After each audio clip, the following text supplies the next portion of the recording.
Assalamualaikum warahmatullahi wabarakatuh. Jadi pada video kali ini saya akan menjelaskan tentang tugas ke-6 dari mata kuliah pemrograman. Untuk pertama, di situ ada header file yang akan kita buat dengan nama sort_utilitas.h. Fungsi dari header file ini mendeklarasikan prototipe fungsi-fungsi yang digunakan dalam program kita nanti, termasuk fungsi untuk mengurutkan, yaitu bubble sort, selection sort, dan fungsi untuk membaca atau menulis file.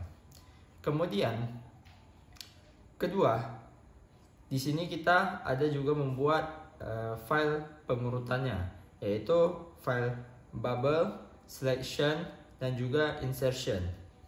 Nah, di sini untuk bubble kita membuat namanya bubble sort, ataupun di sini kita membuatnya dengan nama bubble strip urut.c, yang dimana fungsinya untuk mengurutkan array dengan membandingkan pasangan elemen berturut-turut dan menukarnya jika tidak sesuai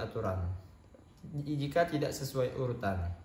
Kemudian selection sort, di sini kita membuat filenya dengan nama seleksi_sisip.c, yang dimana fungsinya adalah untuk menemukan elemen terkecil atau terbesar dan menukarnya dengan elemen yang ada di posisi saat ini.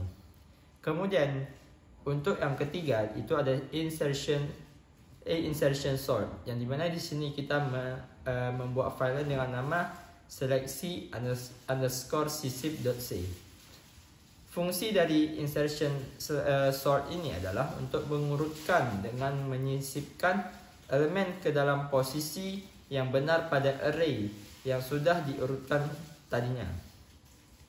Nah, kemudian di sini kita juga membuat file selanjutnya, yaitu file utility, ataupun bisa kita sebut file yang berguna untuk membaca ataupun menulis file.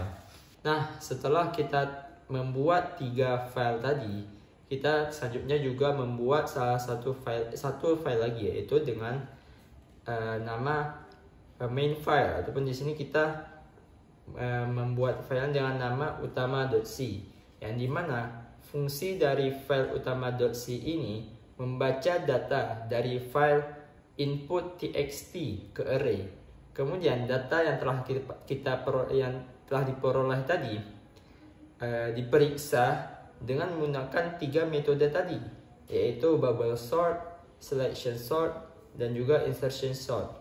Nah, setelah data diperiksa, hasil dari data tersebut diurutkan ke file yang bernama output.txt dengan format yang telah disesuaikan. Nah, untuk memperjelas lagi, file output.txt ini dia hanya berisi hasil dari pengurutan untuk setiap metode yang telah kita terapkan tadinya, yaitu bubble sort, insertion sort, dan juga selection sort, dengan urutan naik turun, atau bisa kita bilang dari besar hingga terkecil dan juga dari kecil hingga terbesar. Nah, di sini kita bisa lihat sama-sama dari contoh bubble sort, kemudian selection sort, dan juga insertion sort. Bubble sort di sini ada contoh dari terkecil dari 1 hingga 78, kemudian bubble sort dari 78 hingga ke 1, kemudian selection sort dari 1 hingga 78, kemudian selection sort dari 78 hingga 1, kemudian insertion sort dari 1 hingga 78, dan juga insertion sort dari 78 hingga 1. Nah, jadi sekarang bisa kita lihat kita telah mengcompiler file-file kita ini, dan terlihat bahwa semua file ini berhasil terjalankan dan menunjukkan hasil pada output.txt. Jadi mungkin sekian video ini, lebih dan kurang saya mohon maaf. Assalamualaikum warahmatullahi wabarakatuh.